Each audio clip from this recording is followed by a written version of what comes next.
নমস্কার বন্ধুরা, মায়ের হেসেলে সবাইকে স্বাগত। আজকে আমাদের রেসিপি আলুর দম। শীতকালে নতুন আলু দিয়ে আলুর দম খেতে কিন্তু দারুণ হয়। অন্য সময় কিন্তু এই স্বাদটা পাওয়া যায় না। তো এই রেসিপিটা আপনারা লুচি, পরোটা, ফ্রাইড রাইস, এমনি ভাতের সাথেও খেতে পারবেন। তো চলুন শুরু করা যাক আজকে আমার ভিডিওটা। প্রথমে আমি এখানে ছোট ছোট 1 কিলো আলু নিয়েছি, আর আমি প্রেশার কুকারে 1 চামচ নুন দিয়ে 4টে সিটি দিয়ে আমি 90% মতন আলুটাকে আমি সেদ্ধ করে নিয়েছি। খোসা সমেত সেদ্ধ করেছি। তারপর ছাড়িয়ে নিয়েছি খোসাটা। তারপরে মিডিয়াম সাইজের একটা টমেটো নিয়েছি, এটাকে মিক্সিতে পেস্ট করে নিয়েছি। একটু আদা, রসুন, ঝালের জন্য কাঁচা লঙ্কা, এটা একটা মিক্সিতে পেস্ট করে নিয়েছি। তারপর গ্যাসে একটা কড়াই বসিয়ে দিয়ে কড়াইটার মধ্যে আমি দিয়ে দিলাম বেশ খানিকটা সর্ষের তেল। সর্ষের তেলটা গরম হয়ে গেলে আমি এই আলুগুলোকেও দিয়ে দেব। আমি সম্পূর্ণ রান্নাটা সর্ষের তেলে করব। আপনারা চাইলে এটা যে কোনো সাদা তেলেও করতে পারেন। একটু হলুদ দিয়ে আমি আলুগুলোকে একটু লালচে করে ভেজে নেব। আমি আর নুন দিলাম না, যেহেতু আমি আলুটা নুন দিয়ে সেদ্ধ করেছি। একটু লালচে করে আমি আলুগুলোকে ভেজে নেব। এখন আলুগুলো আমার ভাজা হয়ে গেছে। আমি অন্য একটা পাত্রে আলুটাকে তুলে নিলাম। এবার ওই কড়াইয়ের মধ্যে আমি আরেকটু সর্ষের তেল দিয়ে দিলাম। আরেকটু সর্ষের তেল দিয়ে তার মধ্যে ওখানে 1 চামচ ঘি অ্যাড করে দিলাম। ঘিটা একটুখানি গলে গেলে আমি এখানে কিছু ফোড়ন দিয়ে দেব।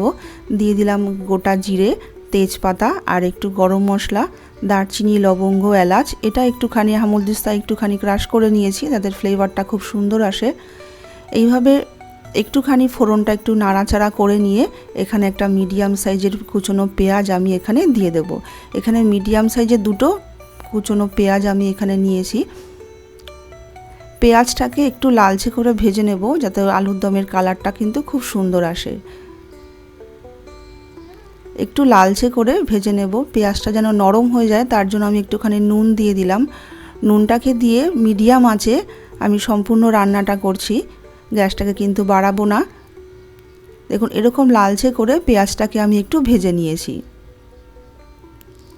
তারপর এখানে আদা, রসুন যে কাঁচা লঙ্কার পেস্টটা করেছিলাম সেটা আমি এখানে দিয়ে দিলাম। এটাকে দিয়েও ভালো করে একটু নাড়াচাড়া করে নেব যতক্ষণ ওর কাঁচা গন্ধটা চলে যায়। আমি রান্নার জন্য সব সময় কাঁচা লঙ্কাই ব্যবহার করি ঝালের জন্য।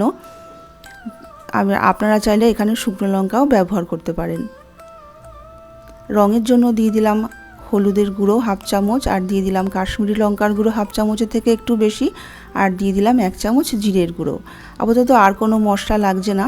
এই মশলাটা আমি ভালো করে এবার কষিয়ে নেব। মশলা যেন পুড়ে না যায় তার জন্য একটু জল দিয়ে দেব। জল দিয়ে একটু ভালো করে নাড়াচাড়া করে নেব। ভালো করে নাড়াচাড়া করে নিয়ে যে টমেটোর পেস্টটা তৈরি করেছিলাম মিক্সিতে বেটে, সেটাও এখানে আমি দিয়ে দিলাম। এবার টমেটোটা দিয়েও ভালো করে আমি একটুখানি ঢাকা চাপা দিয়ে 4-5 মিনিট মতন একটু কষিয়ে নেব, যেন টমেটোর কাঁচা গন্ধটাও চলে যায় আর তেলটাও রিলিজ হয়ে যায়, সুন্দরভাবে মশলাটা কষানো হয়ে যায়। এইভাবে মশলাটা কষিয়ে নিলে যে কোনো রান্নার কিন্তু টেস্ট খুব সুন্দর আসে। এইভাবে ঢাকা চাপা দিয়ে আমি 4-5 মিনিট একটু মশলাটাকে কষিয়ে নেব, যতক্ষণ না তেলটা রিলিজ হতে থাকছে। একটু নাড়াচাড়া করে নিলাম, তেলটা রিলিজ হয়ে গেছে। দেখুন মশলাটা কিন্তু পুরো কষানো হয়ে গেছে। এরপর ছোট্ট একটা বাটির মটরশুঁটি আমি এখানে দিয়ে দেব। দিয়ে দিলাম স্বাদ মতন নুন, আর দিয়ে দিলাম একটু চিনি। চিনিটা অপশনাল, না দিলে নাও দিতে পারেন, কিন্তু দিলে স্বাদটা কিন্তু দুর্দান্ত হয়। চিনির বদলে আপনারা গুঁড়ো ব্যবহার করতে পারেন। এখানে ছোট্ট একটা বাটির মটরশুঁটি এখানে আমি দিয়ে দিলাম। মটরশুঁটিটা এই সময়ে দিয়ে দেব যেন মটরশুঁটিটা আমার সেদ্ধ হয়ে যায়। মটরশুঁটিটা দিয়েও 3-4 মিনিট একটু ভালো করে নাড়াচাড়া করে নিয়ে আমি ভেজে রাখা এখানে আলুটা দিয়ে দেব। আলুটা দিয়েও ভালো করে মশলার সঙ্গে ভালো করে 4-5 মিনিট একটু কষিয়ে নেব।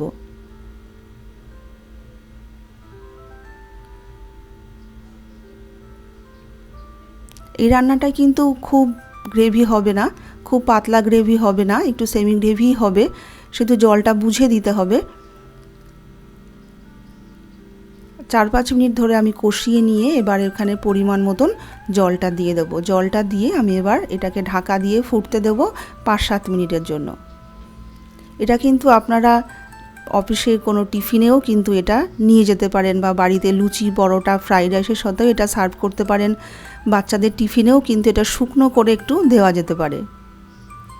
দেখুন 5-7 মিনিট হয়ে গেছে আমার, আমি ঢাকনাটা খুলে দিলাম। আমার রান্নাটা কিন্তু হয়ে গেছে। সবশেষে আমি একটুখানি ধনেপাতা দিয়ে আমি গ্যাসটাকে অফ করে দেবো। একটু নাড়াচাড়া করে নিলাম, এইটুকু ঝোল থাকবে, কারণ লুচি পরোটার সাথে খেতে গেলে একটুখানি গ্রেভি না হলে হয় না, একটু গ্রেভি হলে খেতে সুবিধা হয়। এটা থাক, ঠান্ডা হয়ে গেলে আরেকটু থিক হয়ে যাবে। ধনেপাতা দিয়ে আমি গ্যাসটাকে অফ করে দিলাম। দেখুন বন্ধুরা, রান্নার রেসিপিটা কত সুন্দর হয়েছে। আলুর দমটা দেখতেও যেমন সুন্দর হয়েছে, খেতেও কিন্তু এটা অসাধারণ। তো আজকের রেসিপিটা কেমন লাগলো আমাকে কিন্তু জানাবেন। জানালে একটা লাইক করে দেবেন, আর প্লিজ চ্যানেলটাকে সাবস্ক্রাইব করে আমার পাশে থাকবেন। আজকে এইটুকুই, নমস্কার।